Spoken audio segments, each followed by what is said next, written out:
प्यारे विद्यार्थियों, साथियों, आज हम बात करेंगे राज्य की उत्पत्ति के विभिन्न सिद्धांतों के संदर्भ में जो मार्क्सवादी सिद्धांत है, उस मार्क्सवादी सिद्धांत के अंतर्गत राज्य के विकास के मार्क्सवादी चरण, इसकी चर्चा करेंगे। अर्थात पिछला जो हमारा लेक्चर था, मैंने आपको कहा था कि राज्य की उत्पत्ति के संदर्भ में 7वां सिद्धांत, और कौन सा है वो? राज्य की उत्पत्ति का मार्क्सवादी सिद्धांत।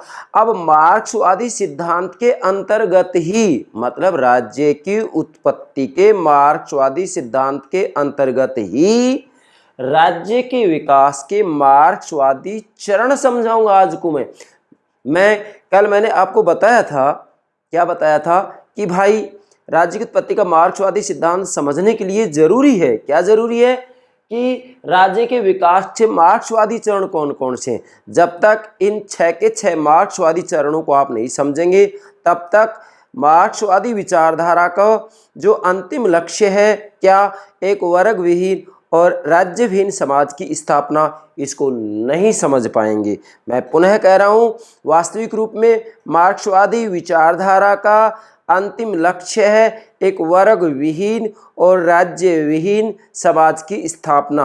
मतलब ऐसे समाज की स्थापना जिसमें ना तो कोई वर्ग होगा, वर्ग नहीं होंगे तो वर्ग संघर्ष नहीं होगा, और वर्ग संघर्ष नहीं होगा तो राज्य की आवश्यकता नहीं होगी। क्यों?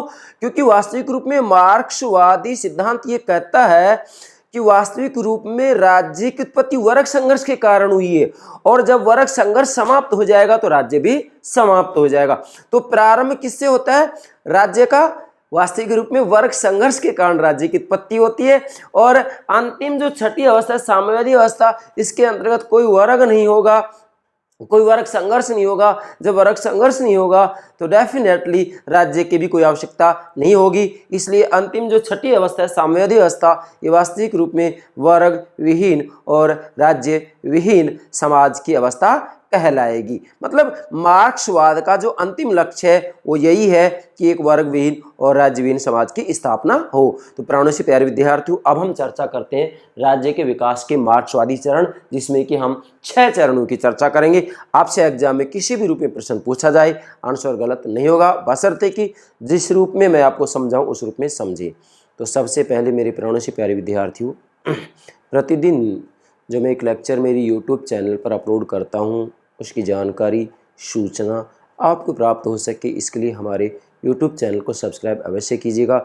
इसी के साथ में जिन विद्यार्थियों को हमारे चैनल की जानकारी है, उनका परम दायित्व है कि अन्य विद्यार्थियों को भी हमारे चैनल से अवगत कराएं, जिससे कि ज़्यादा से ज़्यादा विद्यार्थियों का हित सके।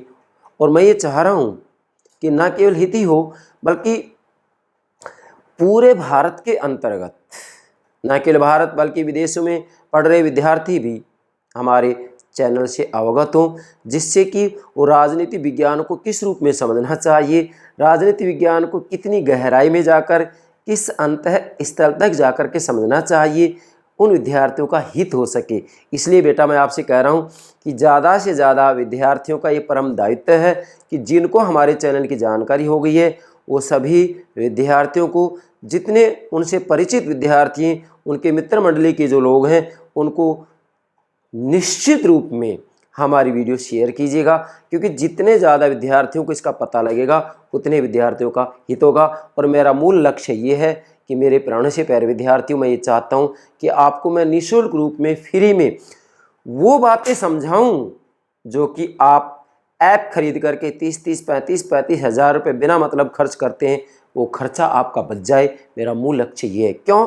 क्योंकि मैंने लगभग 27 वर्ष तक महाविद्यालयों में, अभी मुझे 27 वर्ष के लगभग हो गए महाविद्यालय में पढ़ाते हुए, तो मैंने देखा है कि राजनीति विज्ञान को उस रूप में नहीं पढ़ाया जाता विद्यार्थियों को जैसे पढ़ाया जाना चाहिए। तो इसलिए अब मैंने सोचा है कि मैं पूरे भारत के विद्यार्थियों को राजनीति विज्ञान कैसे समझाऊँ, घर पर या महाविद्यालय में पढ़ाऊँगा तो मैं 1000, 2000, 3000 बच्चों को ही पढ़ा सकता हूँ, बाकी पूरे भारत के विद्यार्थियों को कैसे पढ़ाऊँगा मैं?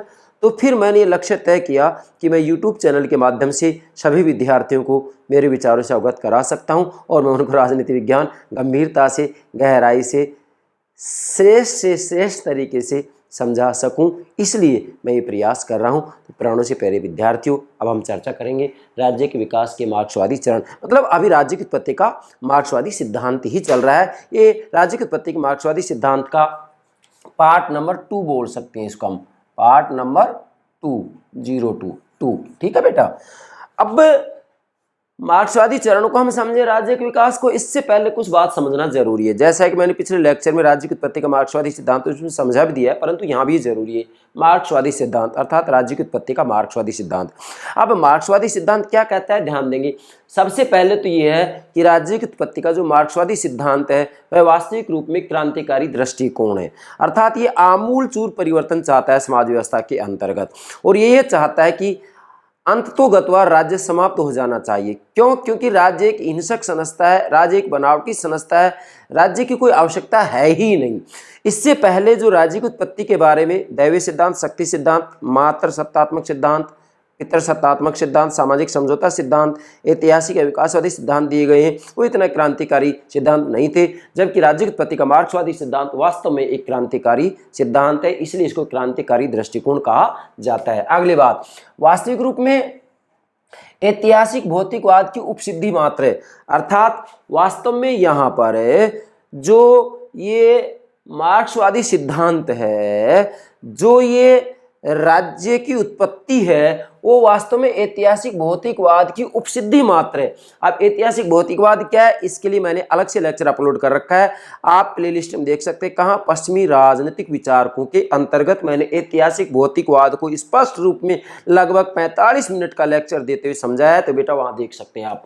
नेक्स्ट बात है वर्ग संघर्ष की उत्पत्ति है, मतलब मार्क्सवादी सिद्धांत ये कह रहा है कि राज्य वर्ग संघर्ष की उत्पत्ति है। अब ध्यान देंगे यहाँ, मतलब राज्य की उत्पत्ति क्यों हुई है? वर्ग संघर्ष के कारण हुई। कब हुई है, कौन सी अवस्था में हुई है, ये मैं आपको समझाऊंगा। 6 अवस्थाएं मैंने आपके लिए नोट कर दी है। इन 6 की 6 अवस्थाओं में आपको पता लगेगा कि कब राज्य अस्तित्व में नहीं था, कब राज्य अस्तित्व में आया और कब राज्य समाप्त होगा, ये सारी बातें इसमें आ जाएंगी। तो क्या राज्य वर्ग संघर्ष की उत्पत्ति है, आपसे एग्जाम पूछ लिया जा सकता है कि राज्य वर्ग संघर्ष की उत्पत्ति है, निम्न में से यह बात किस सिद्धांत के द्वारा कही गई है, तो किसके द्वारा कही गई है? मार्क्सवादी सिद्धांत के द्वारा। तो नोट करेंगे राज्य वर्ग संघर्ष की उत्पत्ति है, ठीक है बेटा। नेक्स्ट बात, राज्य जनता की संस्था न होकर संपत्तिवान वर्ग की संस्था है। मार्क्सवादी सिद्धांत का स्पष्ट कहना है कि राज्य जनता की संस्था न होकर संपत्तिवान वर्ग की संस्था है, मतलब जो राज्य है वो जनहित के लिए नहीं बनी है।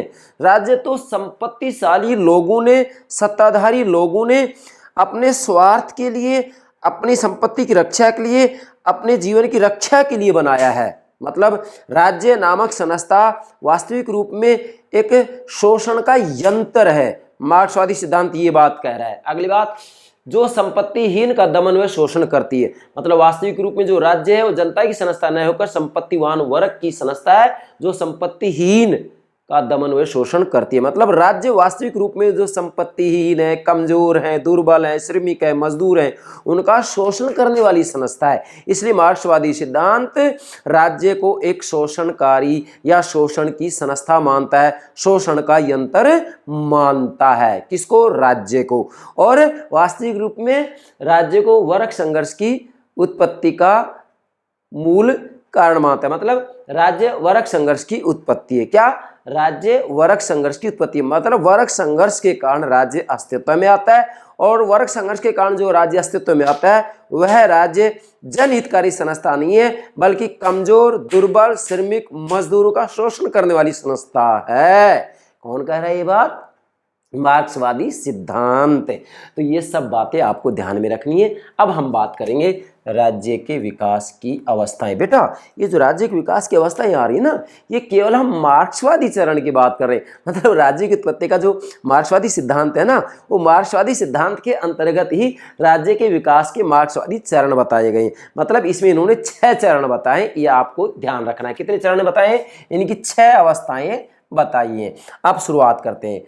वर्ग संघर्ष पर आधारित राज्य का विकास वास्तव में समाज का भौतिक विकास है। मार्क्सवादी धारणा में राज्य निम्न चरण है। मार्क्सवादी धारणा में राज्य के निम्न चरण है। अब देखो फिर से, वर्ग संघर्ष पर आधारित राज्य का विकास, चूंकि यहां वास्तविक रूप में राज्य को वर्ग संघर्ष की उत्पत्ति माना है। क्या?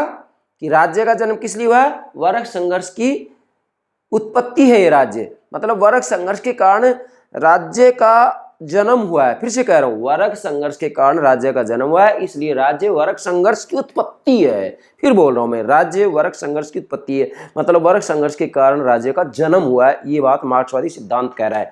तो यहां पर वर्ग संघर्ष पर आधारित राज्य का विकास वास्तव में समाज का भौतिक विकास है। मतलब जैसे जैसे भौतिक विकास हुआ है, जैसे जैसे उत्पादन के साधनों का विकास हुआ है, वैसे वैसे राज्य का भी विकास हुआ है। और मार्क्सवादी धारणा में राज्य के निम्न चरण हैं, जिसमें इन चरणों की संख्या 6 बताई गई है। ये आपको नोट करना है बेटा। 6 चरण कौन कौन से हैं, पहले मैं इनके नाम बताता हूं, इसके बाद में एक एक की व्याख्या करूंगा। पहले तो आप ये याद करेंगे, नंबर 1 आदिकालीन समाज। क्या? आदिकालीन समाज। दूसरा है दास अवस्था, जैसा कि नाम से स्पष्ट हो रहा है, दास अवस्था। तीसरा है सामंतवाद या सामंती अवस्था या सामंतवादी समाज, ऐसे भी कह सकते हैं आप। चौथा है पूंजीवादी राज्य, और पांचवा है संक्रमणकालीन राज्य तथा सर्वहारा वर्ग की तानाशाही, और छठा है साम्यवादी अवस्था। ये वास्तविक रूप में राज्य के विकास के 6 मार्क्सवादी चरण हैं बेटा। इनके अंतर्गत आपको पहले मैं बता देता हूं कि जो आदिकालीन समाज है, इसमें राज्य नहीं होता है, क्योंकि यहाँ संपत्ति का प्रादुर्भाव नहीं होता है, ना संपत्ति होती है, ना कोई वर्ग होता है, ना कोई पुलिस होती है, ना कोई न्यायालय होता है। व्यक्ति बड़े प्रेम से आपस में रहते हैं बेटा, प्रथम आदिकालीन समाज में। और अंतिम जो साम्यवादी अवस्था है, इसके अंतर्गत भी राज्य पूर्ण रूप में समाप्त हो जाएगा, और यहाँ जो समाज होगा वह वास्तविक रूप में वर्ग विहीन और राज्य विहीन समाज होगा। ये बात आपको नोट करनी है। तो दो तो ये क्लियर हो गया, पहला और दूसरा। अब बच गए कितने? यहाँ 4। अब चूंकि हमको तो एक एक को समझना है, पर मैंने ये संकेत दिया है कि इसमें भी राज्य नहीं होता है और यहाँ पर भी राज्य समाप्त हो जाता है, जैसा कि मार्क्सवाद का कहना भी यही है कि अंत तो गत्वा राज्य लुप्त प्राय हो जाएंगे, मतलब अंत में राज्य समाप्त हो जाएंगे। जबकि आज वास्तविक रूप में देखा जाए तो मार्क्सवादी सिद्धांत की भविष्यवाणी सत्य साबित नहीं हुई है। ना तो चीन में राज्य समाप्त हुआ है, और ना ही जो सोवियत संघ है उसका विघटन ही हो चुका है 1991 में, ना ही वहाँ पर जो है राज्य समाप्त हुआ है। अभी वर्तमान में जो रूस है उसके अंतर्गत भी राज्य मौजूद है। तो वास्तविक रूप में इनकी जो भविष्यवाणी थी कि भी अंततो गत्वा राज्य समाप्त हो जाएगा, तो ऐसा नहीं हुआ। राज्य अभी भी अस्तित्व में है, और हाँ रहेगा यह अस्तित्व में। हम अरस्तु की बात मानेंगे यहाँ कि राज्य का जन्म जीवन के लिए हुआ है, जबकि सदजीवन की प्राप्ति के लिए अस्तित्व में बना हुआ है। तो यहाँ पर अरस्तु की बात को माना जाएगा। वास्तविक रूप में मार्क्सवादियों के द्वारा, अराजकतावादियों के द्वारा जो राज्य के बारे में कहा गया है कि भी राज्य की कोई आवश्यकता नहीं, राज्य को अंत में समाप्त होना ही है। अराजकतावादी तो यहाँ तक कह देते हैं कि राज्य अनावश्यक है, राज्य की कोई आवश्यकता नहीं है। व्यक्तिवादी कह देते हैं कि राज्य आवश्यक बुराई है। लेकिन डेफिनेटली यहाँ अरस्तु की बात सही है कि राज्य का जन्म जीवन के लिए हुआ है, जबकि सदजीवन की प्राप्ति के लिए अस्तित्व में बना हुआ है। मतलब राज्य हमेशा अस्तित्व में रहेगा, ये बात निश्चित है। चलिए अब यहाँ पहला चरण लेते हैं, आदिकालीन समाज। बेटा आदिकालीन समाज को समझे। अब आप जितनी महत्वपूर्ण बातें हैं मैंने मेरे प्राणों से प्यारे विद्यार्थियों के लिए नोट कर दिए 6 की 6 अवस्थाओं में, और एक एक की मैं व्याख्या करूंगा। यहाँ मेरा मूल काम करना व्याख्या है। यहाँ तो मैं नोट इसलिए करता हूँ जिससे कि मेरे विद्यार्थी इनको नोट कर सकें, अपने नोट्स बना सकें। बाकी तो मैं मौखिक रूप में आपको लेक्चर देकर समझा सकता हूँ। हाँ, मैं जैसे सिलेबस कंप्लीट हो जाएगा, राजनीति विज्ञान का, संपूर्ण राजनीति विज्ञान का पाठ्यक्रम जैसे कंप्लीट हो जाएगा, उसके बाद में मैं लेक्चर रूप में मेरे प्राणों से प्यारे विद्यार्थियों को समझाया करूँगा। प्रतिदिन का मेरा एक लेक्चर होगा, जिसकी समय सीमा लगभग 35 से 40 मिनट होगी। उसमें किसी भी रूप में मैं जो है यहाँ लिखने के रूप में एक भी शब्दावली का प्रयोग नहीं करूँगा, कारण कि मैं संपूर्ण पाठ्यक्रम पहले आपको लिख करके समझा दूंगा, और उसके बाद में मैं प्रतिदिन आधा घंटा 1 घंटे का जो मुझसे बन पड़ेगा एक लेक्चर दूंगा। प्रत्येक अवधारणा के ऊपर आपको बेहतर तरीके से समझाऊंगा। मैं दावे के साथ कह रहा हूँ कि मैं संपूर्ण राजनीति विज्ञान का पाठ्यक्रम यहाँ लिख करके और उसके बाद में मौखिक रूप में लेक्चर के रूप में भी आपको समझाऊंगा, जिससे कि आप संपूर्ण राजनीति विज्ञान के पाठ्यक्रम को बेहतर तरीके से समझ सकें। चलिए बेटा, आदिकालीन समाज में क्या होता है? इस समाज के अंतर्गत ना तो बेटा संपत्ति का प्रादुर्भाव होता है, मतलब संपत्ति की उत्पत्ति नहीं होती है, संपत्ति का जन्म नहीं होता है, ना ही यहाँ किसी प्रकार का कोई वर्ग होता है। क्यों? क्योंकि संपत्ति नहीं होती है तो फिर कोई वर्ग की जरूरत ही नहीं है, संपत्ति के लिए कोई झगड़ा ही नहीं हो रहा है। तो इसलिए आदिकालीन समाज में ना तो संपत्ति का प्रादुर्भाव होता है, ना यहाँ कोई वर्ग होता है। जब वर्ग नहीं होता है तो वर्ग संघर्ष भी नहीं होता है, और वर्ग संघर्ष नहीं होता है तो राज्य की कोई आवश्यकता नहीं होती है। इसलिए कुछ विद्वानों ने इस आदिकालीन समाज को सतयुग और जो है राम राज्य की संज्ञा दी है। किसकी? सतयुग की संज्ञा दी है, राम राज्य की संज्ञा दी है। क्यों? क्योंकि इसके अंतर्गत वास्तविक रूप में किसी भी रूप में कोई संघर्ष था ही नहीं। व्यक्ति बड़े प्रेम से, आनंद से एक दूसरे का सहयोग करते जीवन व्यतीत करते थे। आगे बढ़ते बेटा, यहाँ एक विद्वान है एंजिल्स कह रहे हैं कि बच्चों जैसी सादगी वाली ये जाति व्यवस्था अद्भुत थी। क्यों अद्भुत थी? क्योंकि ना तो इसमें सैनिक हैं, न पुलिस है, न सामंत है, न न्यायाधीश है, न जेलें हैं और न ही मुकदमेबाजी थी। सारे कार्य सुचारू रूप से चलते थे। झगड़े सब लोगों द्वारा मिलकर निपटाए जाते थे। मतलब विभिन्न जातियों में, कबीलों में यदि झगड़े हुआ भी करते थे, चूंकि इसमें कबीले तो थे, कबीलाई समाज था, यहाँ कबीले थे, लेकिन जो झगड़े होते थे वो सब लोगों द्वारा मिलकर के निपटा लिए जाते थे। इसलिए आदिकालीन समाज के अंतर्गत ना तो पुलिस थी, ना सैनिक थे, ना सामंत थे, ना न्यायाधीश थे, ना जेलें थी और ना ही मुकदमेबाजी थी। सारे कार्य सुचारू रूप में, व्यवस्थित रूप में संचालित किए जाते थे और यदि जातियों में, कबीलों में झगड़े भी होते थे तो सब लोगों के द्वारा मिल करके उनको निपटा लिया जाता था। इसलिए इसको एंजिल्स ने बच्चों जैसी सादगी वाली जाति व्यवस्था कहा था, जो कि बड़ी अद्भुत थी। किसमें थी? आदिकालीन समाज में। इसके बाद में बेटा अगली बात लेते हैं, मार्क्सवादियों ने जो आदिकालीन समाज है इसको आदिम साम्यवाद कहा है। नोट करेंगे ये भी, मार्क्सवादियों ने इसे क्या कहा है? आदिम साम्यवाद। मतलब आदिकालीन समाज के उन्होंने क्या कहा है? आदिम साम्यवाद। ये आदिम साम्यवाद करे, जबकि यहाँ केवल साम्यवादी अवस्था लिखा हुआ है। इसको क्या कहा है? आदिम साम्यवाद कहा है। इसके बाद में फिर पुनः एंजिल्स कह रहे हैं कि राज्य आदिकाल में अस्तित्व में नहीं था, उनमें राज्य तथा सत्ता की कोई धारणा नहीं थी। बेटा ध्यान दीजिएगा, एंजिल्स कह रहे हैं कि राज्य आदिकालीन समाज में अस्तित्व में नहीं था। क्यों नहीं था? क्योंकि उन समाजों में राज्य तथा सत्ता की कोई धारणा थी ही नहीं। राज्य सत्ता की कोई धारणा थी ही नहीं, उसकी जरूरत ही नहीं थी। क्यों नहीं जरूरत थी? क्योंकि ना संपत्ति का जन्म हुआ था, ना कोई वर्ग था, वर्ग नहीं था तो वर्ग संघर्ष नहीं हो रहा था, तो छोटे मोटे जो झगड़े हुआ करते थे वो वास्तविक रूप में मिल करके लोगों के द्वारा निपटा लिए जाते थे। इसलिए यहाँ जो एंजिल्स है उनका कहना है कि राज्य आदिकाल में अस्तित्व में नहीं था, मतलब आदिकालीन समाज में अस्तित्व में नहीं था। और क्यों नहीं था? क्योंकि उन समाजों में राज्य तथा सत्ता की कोई धारणा नहीं थी, इसलिए आदिकालीन समाज में राज्य नामक संस्था अस्तित्व में नहीं आई थी। ठीक है, कोई वर्ग संघर्ष नहीं होता था, क्योंकि संपत्ति नहीं थी, वर्ग नहीं था तो वर्ग संघर्ष नहीं हो सकता। दूसरा आता है दास अवस्था। बेटा आप ध्यान देंगे, अब दास अवस्था में क्या होता है कि यहाँ जो ये आदिकालीन समाज है इसमें विभिन्न प्रकार की जातियां, कबीले थी, वो भ्रमणशील रहते थे, घूमते रहते थे, इनका कोई निश्चित स्थान नहीं था। उसके बाद में दास अवस्था में एक निश्चित स्थान पर रहना शुरू कर देते हैं लोग, और यहाँ पशुओं को मारने के स्थान पर, यहाँ तो एक प्रकार से शिकार कर करके अपना पेट भरा करते थे। अब यहाँ क्या होता है कि पशुओं को मारने के स्थान पर पशुपालन आरंभ हो जाता है। कहाँ? दास अवस्था में। और जब पशुपालन आरंभ हो जाता है, मैं थोड़ा संक्षिप्त में बता रहा हूँ, बाकी तो बड़ी लंबी वीडियो बन जाएगी, लगभग 1.5 घंटे पूरी नहीं होगी, मैं लेकिन संक्षिप्त में आपको समझा रहा हूँ। पशुपालन आरंभ हो जाता है, और जब पशुपालन आरंभ हो जाता है तो यहाँ पर 2 वर्गों का उदय हो जाता है। अब ध्यान देंगे बेटा, यहाँ 2 वर्गों का उदय हो जाता है। यहाँ पर वास्तविक रूप में आपने लिखा है कि कोई वर्ग नहीं है, इसलिए कोई वर्ग संघर्ष नहीं है, जबकि यहाँ 2 वर्गों का उदय होता है। अब जब 2 वर्गों का उदय होगा तो निश्चित वर्ग संघर्ष होगा। 2 वर्गों का उदय होता है, और 2 वर्ग कौन कौन से है? पहला तो वो है जिसने पशु पालना आरंभ किया, मतलब पहला तो कौन सा है? जिसने पशु पालना आरंभ किया, जो पशु पालते थे। और दूसरा जो वर्ग होगा वो कौन होगा?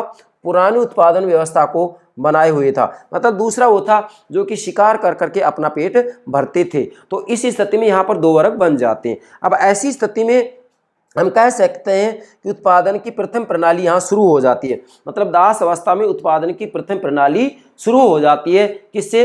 पशुपालन से, मतलब पशुपालन यहाँ आरंभ हो जाता है। जबकि दूसरा जो वर्ग है वह वास्तविक रूप में पुरानी उत्पादन व्यवस्था को बनाए हुए था, मतलब जो आदिकालीन समाज के अंतर्गत थी कि इधर उधर घूम करके वास्तविक रूप में वो शिकार कर करके अपना पेट भरा करते थे, निश्चित स्थान पर नहीं रहते थे।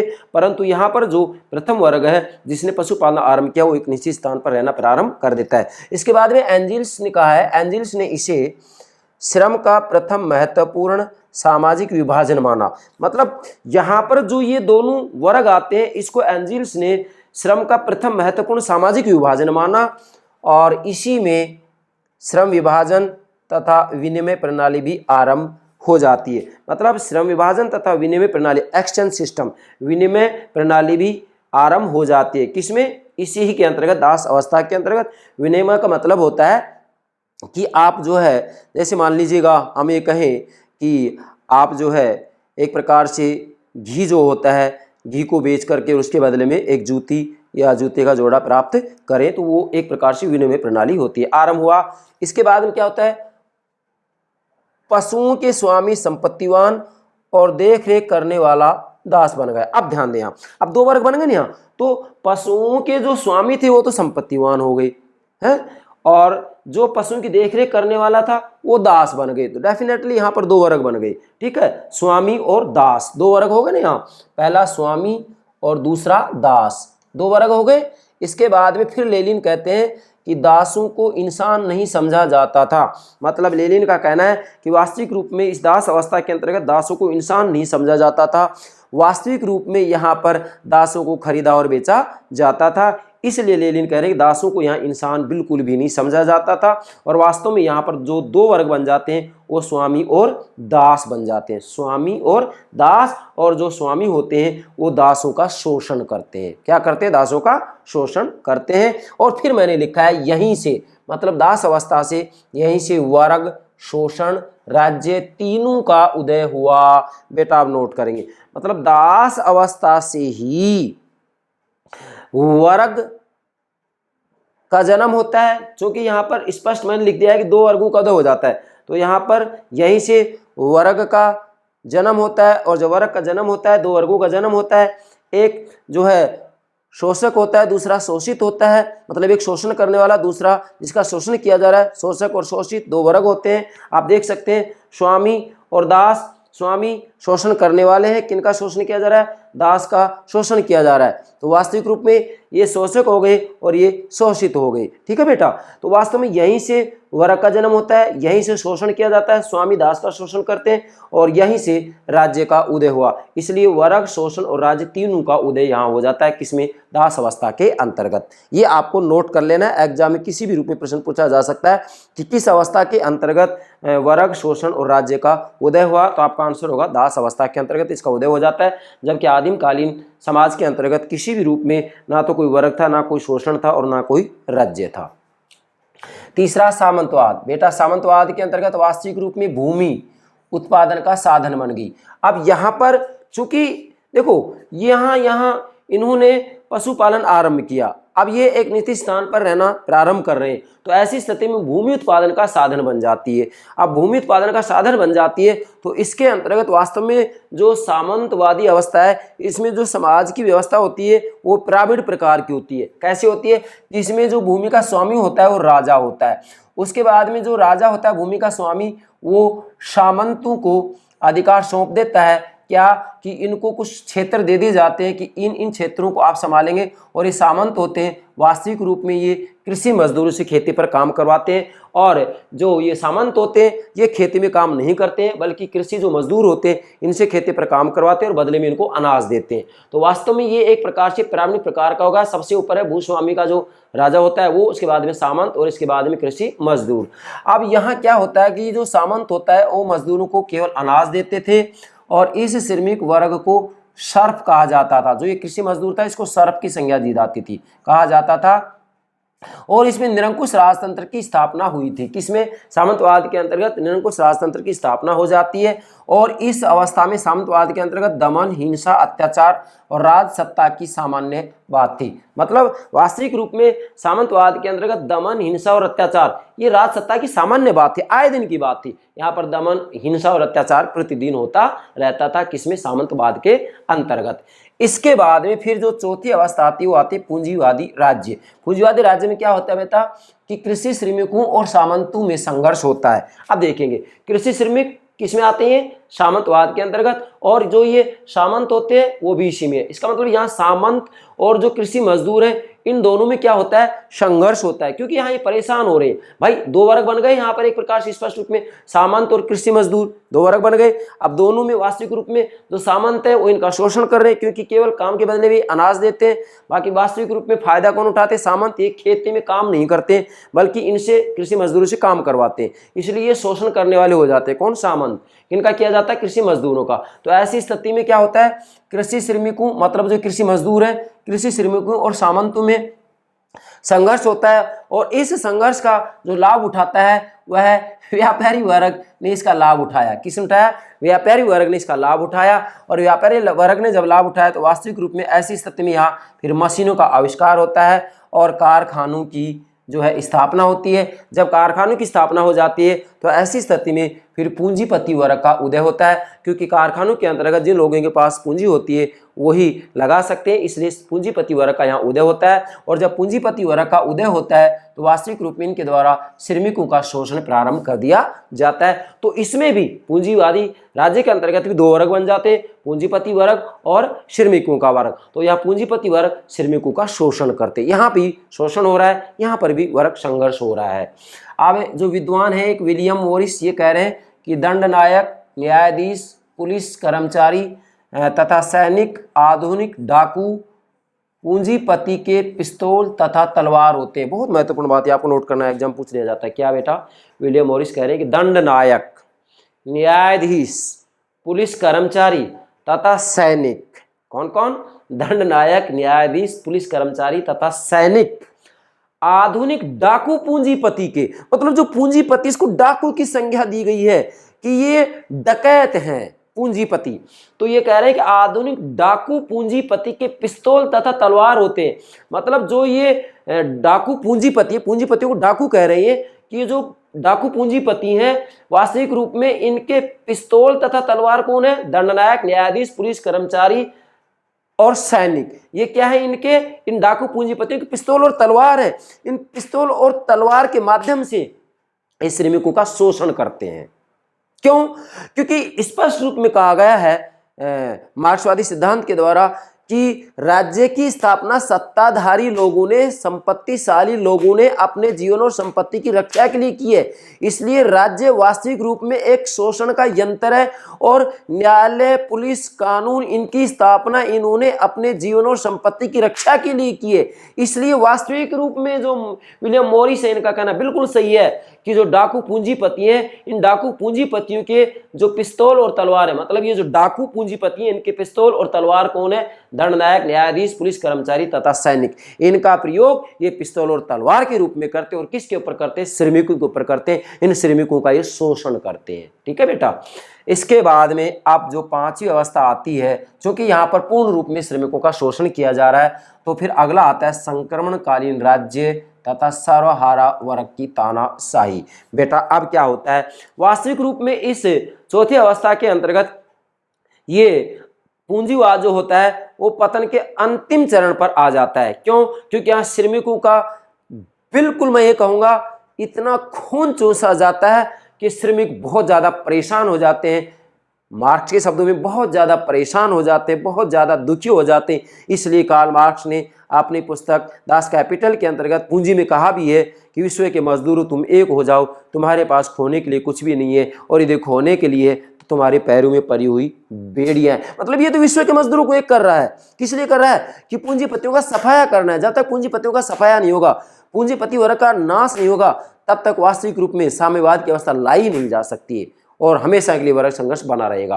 तो संक्रमणकालीन राज्य तथा सर्वहारा वर्ग की तानाशाही में क्या होता है कि यहाँ पूंजीवाद पतन के अंतिम चरण पर खड़ा है। मतलब इस अवस्था के अंतर्गत जो पूंजीवाद है पतन के अंतिम चरण पर आ जाता है और यहाँ क्रांति के द्वारा मजदूर वर्ग पूंजीवादी राज्य को अपने नियंत्रण में कर लेते हैं। बेटा ध्यान देंगे यहाँ, मतलब पांचवें स्तर के ऊपर पांचवें चरण में क्या होता है कि क्रांति के द्वारा जो मजदूर वर्ग होता है, जो श्रमिक होते हैं, वो पूंजीवादी राज्य को अपने नियंत्रण में कर लेते हैं। क्योंकि स्पष्ट कहा गया है कि सर्वहारा वर्ग की तानाशाही। सर्वहारा का मतलब क्या होता है, मजदूर श्रमिक होते हैं। बुर्जुआ का मतलब क्या होता है, पूंजीपति। मतलब मार्क्सवाद की शब्दावली में पूंजीपतियों को बुर्जुआ कहा गया है, जबकि जो श्रमिक मजदूर होते हैं उनको सर्वहारा कहा गया है मार्क्सवादी शब्दावली में।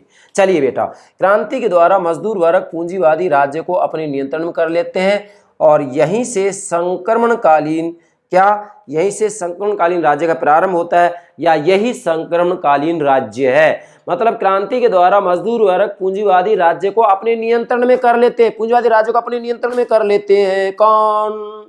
मजदूर वर्ग। और मजदूर वर्ग जब पूंजीवादी राज्यों को अपने नियंत्रण में कर लेता है तो यही संक्रमणकालीन राज्य है। संक्रमणकालीन इसलिए है कि स्थायी रूप में वास्तव में राज्य को बनाए नहीं रखना चाहते हैं, बल्कि कुछ समय के लिए सत्ता का प्रयोग इसलिए करेंगे जिससे कि पूंजीवादी वर्ग का सफाया किया जा सके, बस केवल इसके लिए। इसलिए इसको संक्रमणकालीन राज्य कहा गया। कुछ समय के लिए जो मजदूर वर्ग है वो वास्तविक रूप में सत्ता का प्रयोग करेंगे और जब पूंजीपति वर्ग का सफाया हो जाएगा तो फिर कोई वर्ग शेष नहीं रहेगा। वर्ग शेष नहीं रहेगा तो वर्ग संघर्ष नहीं होगा, वर्ग संघर्ष नहीं होगा तो ऐसी स्थिति में फिर साम्यवादी अवस्था आ ही जाएगी। चलिए, जिसमें मजदूर वर्ग की तानाशाही स्थापित होगी। अब यहाँ चूंकि जो मजदूर होते हैं पूंजीवादी राज्यों को अपने नियंत्रण में कर लेंगे तो ऐसी स्थिति मजदूर वर्ग की क्या हो जाएगी?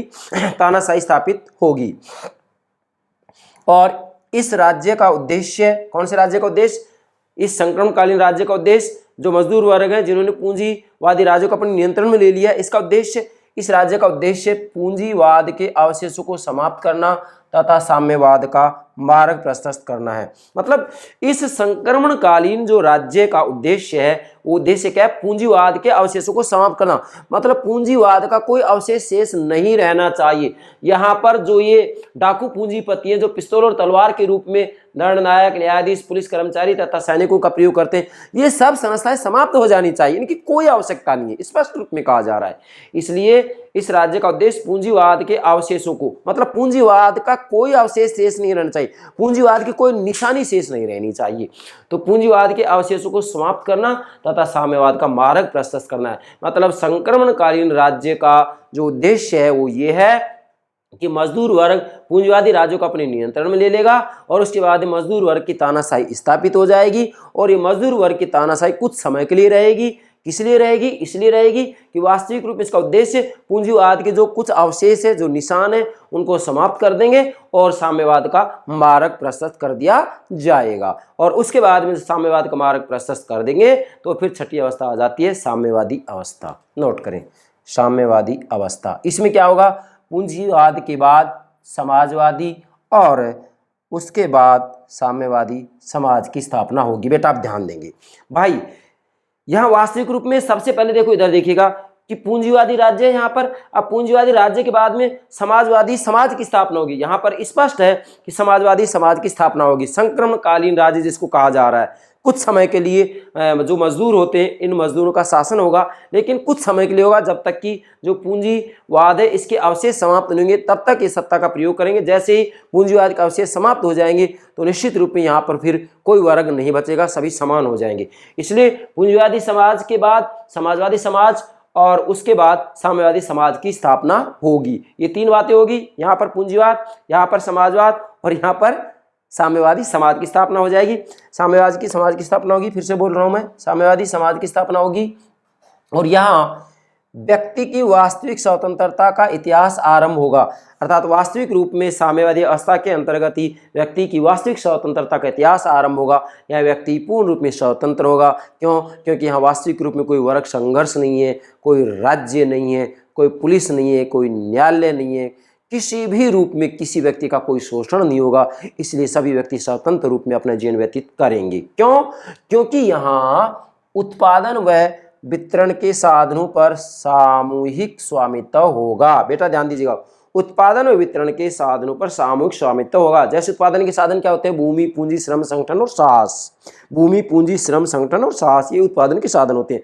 तो उत्पादन व वितरण के साधनों पर सामूहिक स्वामित्व होगा, पूरे समाज का स्वामित्व होगा। और इस साम्यवादी अवस्था के अंतर्गत वास्तविक रूप में राज्य विहीन और वर्ग विहीन समाज की स्थापना होगी। मतलब जो ये साम्यवादी अवस्था है इसमें वास्तविक रूप में कोई वर्ग नहीं होगा। जैसा कि प्रथम आदिकालीन समाज में ना संपत्ति ना वर्ग है, इसी प्रकार से यहाँ पर वास्तविक रूप में किसी की कोई व्यक्तिगत संपत्ति नहीं होगी और यहाँ पर किसी भी रूप में कोई वर्ग नहीं होंगे। वर्ग नहीं होंगे तो वर्ग संघर्ष नहीं होगा, वर्ग संघर्ष नहीं होगा तो ऐसी स्थिति में राज्य की आवश्यकता नहीं होगी। क्यों? क्योंकि वास्तविक रूप में राज्य वर्ग संघर्ष की उत्पत्ति है, मतलब राज्य का जो जन्म है वह वर्ग संघर्ष के कारण हुआ है। क्या कारण है? राज्य वर्ग संघर्ष की उत्पत्ति है। जबकि यहाँ पर वर्ग ही नहीं होंगे तो वर्ग संघर्ष नहीं होगा, वर्ग संघर्ष नहीं होगा तो फिर राज्य की कोई आवश्यकता नहीं होगी। इसलिए जो साम्यवादी अवस्था है, इस साम्यवादी अवस्था के अंतर्गत वास्तविक रूप में एक राज्य विहीन, पूरा नोट करेंगे, राज्य विहीन और वर्ग विहीन समाज की स्थापना हो जाएगी, जो कि मार्क्सवाद का अंतिम उद्देश्य है। क्या? एक राज्य विहीन और वर्ग विहीन समाज की स्थापना करना। मार्क्सवाद का अंतिम उद्देश्य क्या है? एक वर्ग विहीन और राज्य विहीन समाज की स्थापना। एक ऐसा समाज जिसमें ना तो वर्ग होंगे, वर्ग नहीं होंगे तो वर्ग संघर्ष नहीं होंगे, और वर्ग संघर्ष नहीं होंगे तो राज्य की कोई आवश्यकता नहीं होगी। क्योंकि वर्ग संघर्ष नहीं होंगे तो फिर अंततोगत्वा राज्य लुप्त प्राय हो जाएंगे, राज्य समाप्त हो जाएंगे। क्यों? क्योंकि राज्य की उत्पत्ति वर्ग संघर्ष के कारण हुई है और यहाँ पर कोई वर्ग संघर्ष होगा ही नहीं। चलिए, इसके बाद में फिर मैंने अंत में यहाँ निष्कर्ष रूप में आपके लिए नोट किया है, जिसमें कि जो महत्वपूर्ण बात है निष्कर्ष रूप में आ जाती है। क्या? कि दास अवस्था में राज्य का उदय होता है। बेटा इधर आइएगा, इस दास अवस्था में मैंने यहाँ लिखा ना, यहीं से वर्ग, शोषण, राज्य तीनों का उदय होता है। तो मैंने लिखा दास अवस्था में राज्य का उदय हो जाता है, मतलब राज्य का उदय दास अवस्था में होता है। आदिकालीन समाज में किसी भी रूप में राज्य का कोई जन्म नहीं होता है। तो दास अवस्था में क्या होता है? राज्य का उदय होता है। और पूंजीवादी अवस्था में राज्य का चरम विकास होता है। इस पूंजीवादी अवस्था के अंतर्गत राज्य का चरम विकास हो जाता है, पूर्ण रूप में विकास हो जाता है। और साम्यवादी अवस्था में उसका अस्तित्व समाप्त हो जाएगा। मतलब जो साम्यवादी अवस्था है, जो छठी अवस्था है, उसमें राज्य का वास्तविक रूप में, पूर्ण रूप में अस्तित्व समाप्त हो जाएगा। यहाँ किसी भी रूप में राज्य अस्तित्व में नहीं रहेगा, ये मार्क्सवादी सिद्धांत का कहना है। जबकि व्यवहार में हम देखें तो वास्तव में आज चीन में भी राज्य मौजूद है। भाई, रूस में और चीन में क्रांति हुई थी। रूस में 1917 में हुई थी, चीन में 1949 में हुई थी। तो वास्तविक रूप में देखें तो आज चीन में भी राज्य मौजूद है। और सोवियत संघ की बात आती है तो उसका विघटन भी हो चुका है 1991 में। उसके बावजूद भी आज रूस में हम देखते हैं तो राज्य मौजूद है। तो वास्तविक रूप में मार्क्सवादी सिद्धांत की जो भविष्यवाणी थी कि अंततोगत्वा वास्तविक रूप में एक राज्य विहीन, क्या एक राज्य विहीन और वर्ग विहीन समाज की स्थापना होकर रहेगी, तो ये बात सत्य साबित नहीं हुई। तो यहाँ अरस्तु की बात में दम है कि राज्य का जन्म जीवन के लिए हुआ है और सद जीवन की प्राप्ति के लिए अस्तित्व में बना हुआ है। इसलिए यदि हम अच्छे जीवन की प्राप्ति करनी है को राज्य का अस्तित्व बना ही रहेगा, ये कभी समाप्त नहीं हो सकता। इसलिए वास्तविक रूप में जो मार्क्सवाद है, अराजकतावाद है, इनकी बातों में इतनी सत्यता नहीं है। हाँ, कुछ सत्यता का अंश जरूर है, लेकिन हम ये भी नहीं कह सकते कि आज मार्क्सवाद की कोई सार्थकता नहीं, कोई प्रासंगिकता नहीं है। नहीं, मार्क्सवाद की सार्थकता अभी भी है और आगे भी रहेगी। कब तक रहेगी? जब तक अमीरी और गरीबी में अंतराल या गैप बना रहेगा। तो आज भी अमीरी और गरीबी में अंतराल है, गैप है। इसलिए आज भी मार्क्सवाद की सार्थकता है, आज भी मार्क्सवादी सिद्धांत की सार्थकता है, प्रासंगिकता है, उसका औचित्य है। तो बेटा ये जो साम्यवादी अवस्था है छठी अवस्था होगी। और अंत में मैंने आपको बता दिया है, दास अवस्था में राज्य का उदय होता है, पूंजीवादी अवस्था में राज्य का चरम विकास हो जाता है और साम्यवादी अवस्था में उसका अस्तित्व समाप्त हो जाएगा। ये बात मार्क्सवादी सिद्धांत कहता है। जबकि आज हम देखते हैं तो रूस और चीन के अंतर्गत राज्य बना हुआ है, समाप्त नहीं हुआ है। ये हो गए राज्य के विकास के मार्क्सवादी चरण, जिसमें मैंने आपको 6 चरण समझाएं। इनको क्रमबद्ध रूप में आप नोट कीजिएगा। अब इसके ऊपर किसी भी रूप में एग्जाम में प्रश्न पूछा जाए, आंसर गलत नहीं हो सकता। चाहे फिर स्नातक स्तर के विद्यार्थियों की बात हो या स्नातकोत्तर स्तर के विद्यार्थियों की बात हो या फिर किसी भी प्रतियोगिता परीक्षा की तैयारी कर रहे विद्यार्थियों, बशर्ते कि उनके पास राजनीति विज्ञान विषय हो, तो उनसे भी यदि इसके बारे में कोई प्रश्न पूछा जाता है तो गलत नहीं होना चाहिए। आपको ध्यान रखना है कि यहाँ पर राज्य के विकास के मार्क्सवादी चरणों की संख्या कितनी है? 6 है, जो कि मैंने यहाँ एक एक करके आपको समझा दिए। पुनः बता रहा हूँ, पहला है आदिकालीन समाज, दूसरा दास अवस्था, तीसरा सामंतवाद या सामंतवादी अवस्था भी कहा जा सकता है, चौथा है सामंतवादी राज्य, और पांचवा संक्रमणकालीन राज्य, और छठा है साम्यवादी अवस्था। इनको अवस्था भी कह सकते हैं, राज्य भी कह सकते हैं, समाज भी कह सकते हैं, जो आपकी मर्जी आए वो है। तो ये 6 अवस्थाएं होगी, 6 की 6 अवस्थाएं आप नोट कीजिएगा। इसके आधार पर आप राज्य के विकास के मार्क्सवादी चरणों को आसानी से समझ सकते हैं। मुझे पूरा विश्वास है मेरे प्राणों से प्यारे विद्यार्थी, आप राज्य के विकास के जो 6 मार्क्सवादी चरण हैं इनको ठीक से समझ गए होंगे। यस बेटा, okay, thank you very much.